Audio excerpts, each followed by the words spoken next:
Welcome to our 12th history class, and we have to start with the topic coins and kings and its third paragraph. आवाज आ रही है मेरी? Can you hear me? आवाज आ रही है मेरी? ठीक है. The first gold coins were issued approximately 1st century after death by the Kushanas. These were virtually identical in weight with those issued by contemporary Roman emperors and the Parthian rulers of Iran, and are found from several sites in North India and Central Asia. The widespread use of gold coins indicates the enormous value of the transactions that were taking place. Besides, hordes of Roman coins have been found from archaeological sites in South India.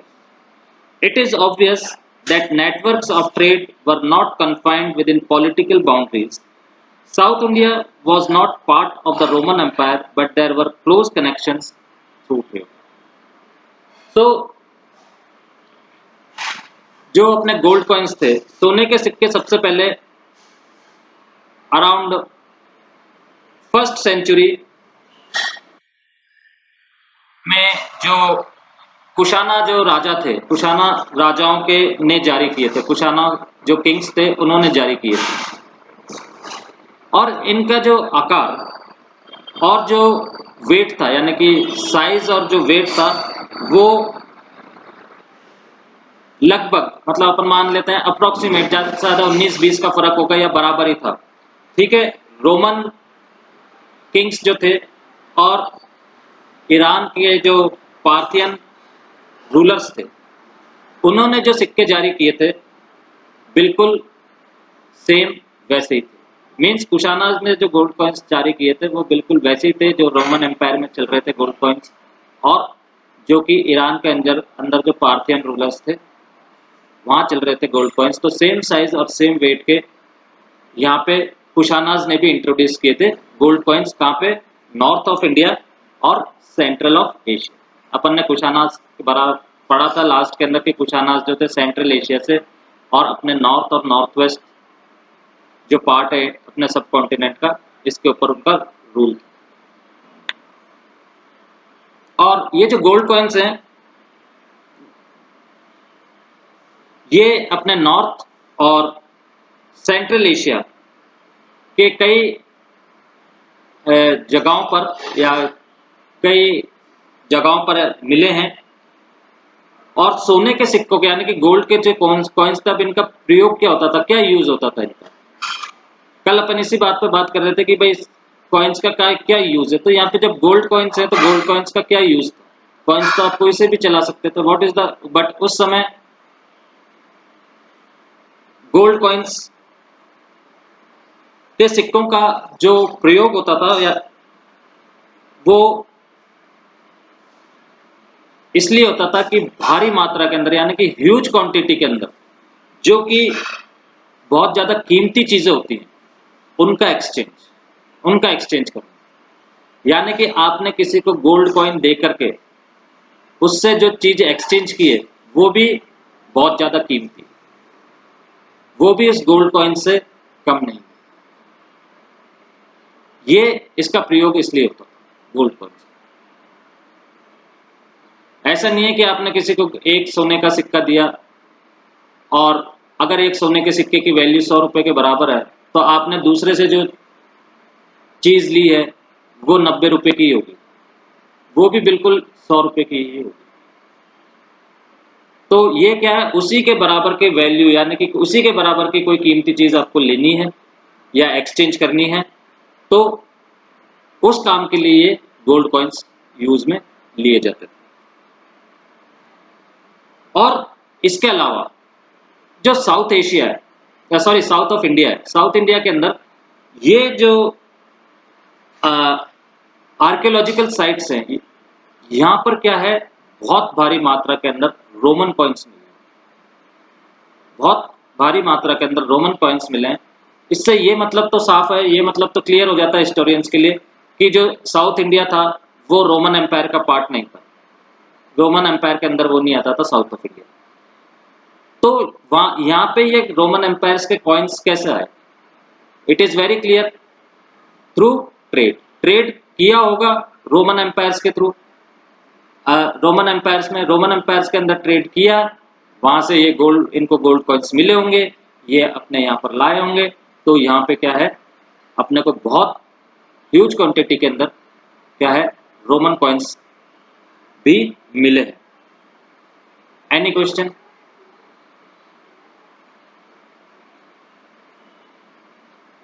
क्योंकि trade के अंदर कोई भी political, ये एक चीज और पता चलती है, एक चीज इस पैराग्राफ के अंदर एक चीज और खास ये पता चलती है कि जैसे कोई राजा है और एक राजा की एक टेरिटरी है, मतलब एक राज्य की एक बाउंड्री है, तो ऐसा नहीं था उस समय के अंदर कि आपको उस बाउंड्री के अंदर अंदर ही ट्रेड करनी है। ट्रेड करने के लिए कोई बाउंड्रीज नहीं थी किसी भी राज्य में, आप किसी भी राज्य में जाकर के ट्रेड कर सकते थे, व्यापार कर सकते थे। ऐसा नहीं था कि आप आपके जो टेरिटरी है उसी के अंदर ट्रेड करेंगे, उसी के अंदर व्यापार करेंगे, आप दुनिया के किसी भी कोने में जाकर के व्यापार कर सकते थे। तो पॉलिटिकल बाउंड्रीज जो थी वो कन्फाइंड नहीं थी कि आपको कहां तक ट्रेड करना है, आप कहीं भी ट्रेड कर सकते। Got it? क्लियर हो गया? कोई क्वेश्चन?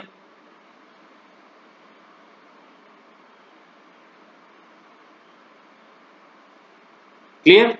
आगे बढ़े? ठीक है। Coins were also issued by tribal republics such as that of the Yudhawas of Punjab and Haryana. Approximately 1st century AD, archaeologists have unearthed several thousand copper coins issued by the Yaduvas, pointing to the latter's interest and participation in economic exchanges. तो पंजाब और हरियाणा जैसे क्षेत्रों में के जो यादवास यादवास जो कबाइली जो कबीले जो होते थे, उनके जो राजा जो होते थे, जो मुखिए होते थे, उन्होंने भी क्या किया, उन्होंने भी कई तरह के कॉइन्स चलाए, जैसे कि कॉपर कॉइन्स चलाए, उन्होंने भी कॉपर कॉइन्स चलाए, और वो भी first century, approximately first century CE के अंदर। और जो ये यादवश जो शासक थे, इन्होंने जारी किए तांबे के सिक्के यानी कि कॉपर कॉइन्स, जो कि हजारों की संख्या में मिले,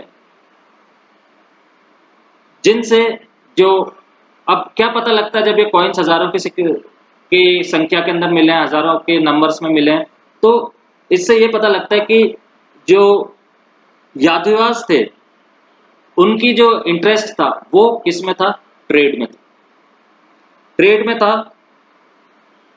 और इसीलिए क्या है, बहुत सारे सिक्के जो हैं एक ही जगह से नहीं मिले, कई जगह से मिले। Got it? क्लियर? कोई क्वेश्चन? क्लियर हो गया?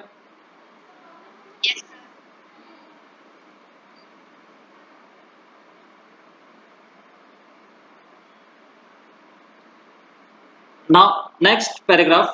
Some of the most spectacular gold coins were issued by the Gupta rulers. The earliest issues are remarkable for their purity. These coins facilitated long distance transactions from which kings also benefited. तो सोने के सबसे शुद्ध सिक्के यानी कि सबसे pure सिक्के इंडिया के अंदर जो मिले हैं, वो मिले हैं जो गुप्ता रूलर्स थे, जो उनके गुप्ता रूलर्स ने जो जारी किए थे, शुरू शुरू में जो सिक्के उन्होंने जारी किए थे in the beginning. Gupta rulers ने जो सोने के सिक्के सबसे शुरू में जो जारी किए थे, वो सबसे ज्यादा प्योर गोल्ड के थे, मतलब बहुत शुद्ध थे। और इन सिक्कों का के माध्यम से क्या था, इन सिक्कों के माध्यम से दूर देश से व्यापार एक्सचेंज करने में आसानी होती थी। अब इन सिक्कों के जब ये पूरे गोल्ड के थे, प्योर गोल्ड के थे, तो आप कहीं पे भी जाकर के गोल्ड से आप कुछ भी चीज एक्सचेंज कर सकते हैं या खरीद सकते हैं।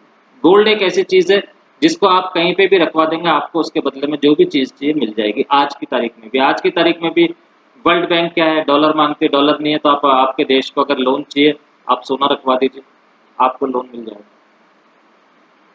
गोल्ड रखवा दीजिए। तो गोल्ड एक ऐसी चीज है कि आप कि कहीं पे भी जाकर के उससे ट्रेडिंग हो सकती है। तो यहाँ पे ऐसे ही माना जाता था कि बहुत दूर से, यानी कि बहुत दूर दूर के देशों से व्यापार करने में ये जो गोल्ड कॉइन्स थे, ये बहुत बेनिफिटेड थे, और इससे राजा को भी क्या होता था, बहुत ज्यादा बेनिफिट होता था इन गोल्ड कॉइन्स के थ्रू ट्रेड करने से। क्यों? अब जैसे ये गोल्ड कॉइन्स चल रहे हैं, आपके किंगडम के अंदर गोल्ड कॉइन्स चल रहे हैं, आपके लोगों के पास गोल्ड कॉइन है, वो ट्रेड करेंगे, ट्रेड करेंगे तो राजा क्या लेगा? टैक्स लेगा, जैसे आज की तारीख में भी होता है। आज भी जो है बिजनेसमैन जो है वो टैक्स भरते हैं, हालांकि वो गोल्ड कॉइन्स के अंदर नहीं करते, गोल्ड कॉइन्स का सिस्टम खत्म हो चुका है, बट जो भी वो ट्रेड करते हैं, ट्रेड के अंदर जो भी प्रॉफिट होता है, according to that income they have to pay the tax to the government. Similarly the king was benefited at that time, जब ट्रेड होती थी, businessman they have to pay the tax for that trade, और उससे राजा को भी benefit. Clear? Any question?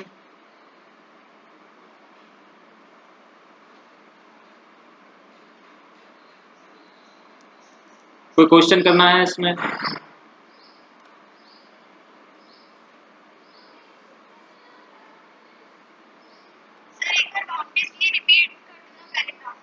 वापस से रिपीट कर दूं पैराग्राफ? ठीक है, पहले आपका नाम बताइए, किसने बोला? अवंतिका। अच्छा अवंतिका, इस बात पहले मेरे क्वेश्चन का रिपीट तो मैं कर दूंगा, सब कुछ कर दूंगा, बट पहले मेरे क्वेश्चन का एक आंसर दे दो। आपको इस पैराग्राफ में क्या समझ में नहीं? मैं पूरा समझा दूंगा, वापस से समझाऊंगा, बट मैं एक बात पूछना मांग रहा हूँ, आपको क्या समझ में नहीं आया? मेन चीज क्या समझ में नहीं आई जिसके ऊपर मैं जोर दे करके आपको वो समझा सकूं? जो चीज आपको मेन नहीं समझ में आई उसके ऊपर मैं ज्यादा जोर दूंगा। हाँ यस बोलिए।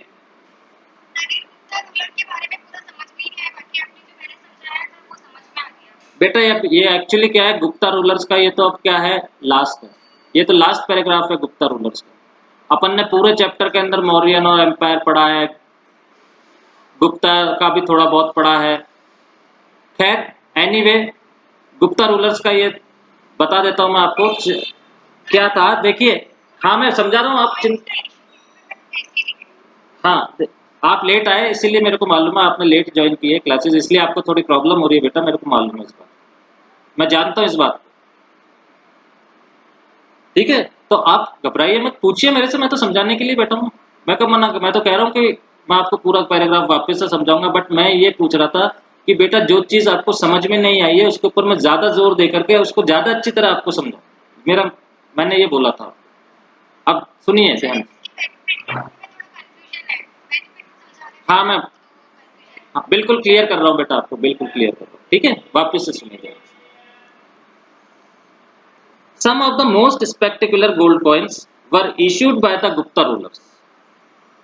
The earliest issues are remarkable for their purity. These coins facilitated long distance transactions from which kings also benefited.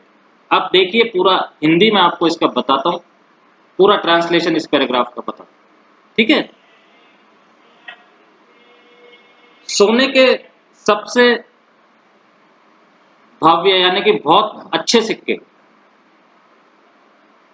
में से कुछ गुप्ता रूलर्स ने जारी किए। उस समय जब सोने के, अभी जैसे सोने के बहुत सारे सिक्के मिले, सोने के उन सिक्कों में से कुछ बहुत ही शानदार सिक्के, बहुत ही शुद्ध सिक्के सोने के गुप्ता रूलर्स ने क्या किए थे, उनके टाइम के अंदर जारी किए थे। और इनके जो अब जारी किए थे सिक्के, अब ऐसा थोड़ी कि एक ही बार जारी किए, जैसे इस साल कुछ सिक्के जारी किए, अगले साल कुछ सिक्के जारी करेंगे, फिर अगले साल कुछ सिक्के जारी करेंगे। तो जो गुप्ता पीरियड के जो शुरू के जो सिक्के थे, यानी कि सबसे पहले सिक्के जो उन्होंने जारी किए थे, वो सिक्के क्या थे, उनमें जो सोना जो था, उन सिक्कों के अंदर जो सोना था वो बिल्कुल प्योर गोल्ड था, बिल्कुल प्योर, यानी कि कुछ भी उसके अंदर किसी भी तरह की मिलावट नहीं थी, टोटली प्योर गोल्ड। ठीक है। और अब इन गोल्ड कॉइन्स का काम क्या था? अब कॉइन्स तो वो आ गए, अब करें क्या? तो जो व्यापारी थे, जो ट्रेडर्स थे उस टाइम के अंदर, वो क्या करते थे, इन गोल्ड से क्या थे, जो बहुत दूर दूर के देश हैं या बहुत दूर दूर के इलाके हैं, वहां से क्या करते थे, गोल्ड से के थ्रू ट्रेड किया करते थे। गोल्ड के थ्रू ट्रेड इसलिए किया करते थे क्योंकि गोल्ड से कुछ भी चीज एक्सचेंज आराम से हो सकती है। गोल्ड के बदले आपको कोई भी जना कुछ भी चीज दे सकता है, गोल्ड के बराबर की वैल्यू की, जितने का गोल्ड है उतने का आपको चीज मिल सकती है गोल्ड से। तो इससे क्या था कि ट्रेडिंग इजी हो गई थी, व्यापार करना इजी हो गया था। साथ के अंदर क्या था, जो किंग्स थे उनको भी बेनिफिट होता था।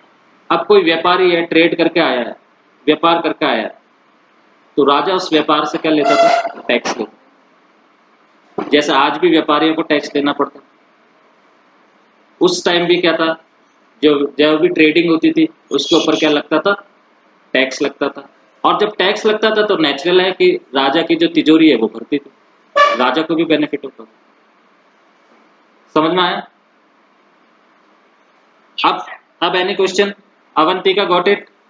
क्लियर? अब तो कोई प्रॉब्लम नहीं है? ठीक है। Okay, next paragraph. From 6th century CE, finds of gold coins taper off. Does this indicate that there was some kind of an economic crisis? Historians are divided on these issues. Some suggest that with the collapse of the Western Roman Empire, long distance trade declined, and this affected the prosperity of the states, communities, and regions that had benefited from it. Others argue that new towns and networks of trade started emerging around this time. They also point out that though finds of coins of that time are fewer, coins continue to be mentioned in inscriptions and texts. Could it be that there are fewer finds because coins were in circulation rather than being hoarded?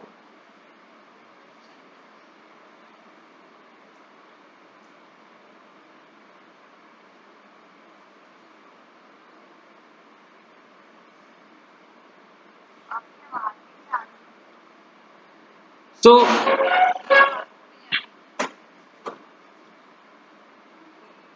from 6th century CE onwards, छठी शताब्दी यानी कि 6th century, और 6th century लगभग सी का मतलब होता है approximate, approximately 6th century के या एडी यानी कि आफ्टर डेथ 6th century से सोने के सिक्के जो थे मिलने कम हो गए।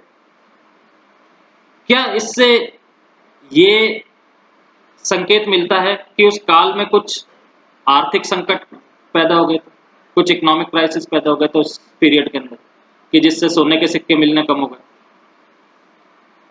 हिस्टोरियंस में इस बात को लेकर क्या है, मतभेद है आपस के। कुछ का कहना है कि रोमन एम्पायर के खत्म होने के बाद जो लॉन्ग डिस्टेंस ट्रेड था उसमें कमी आई, जिससे उन राज्यों में, कम्युनिटीज में और एरियाज की जो संपन्नता थी उसके ऊपर असर पड़ा।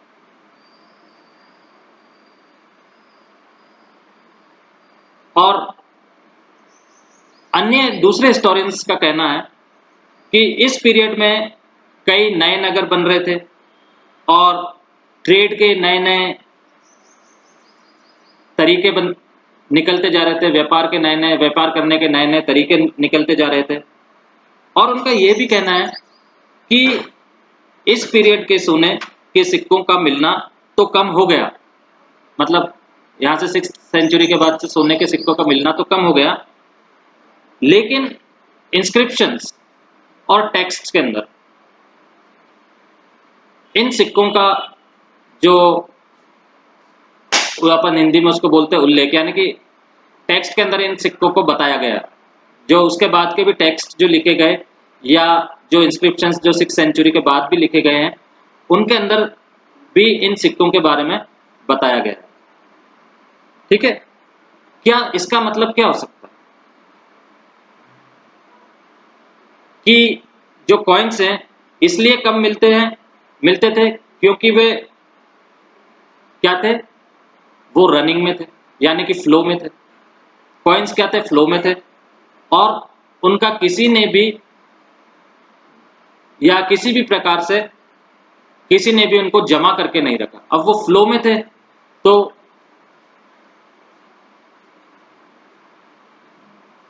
किसी भी प्रकार से उनको जमा करके नहीं रखा, तो वो सोने के सिक्के क्या है, अब मिलना 6th सेंचुरी के बाद से क्या था, मिलना कम हो गया। क्लियर? Any question?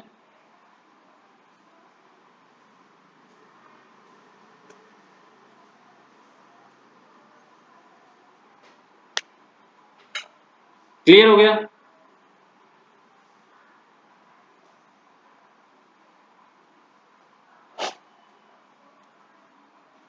ओके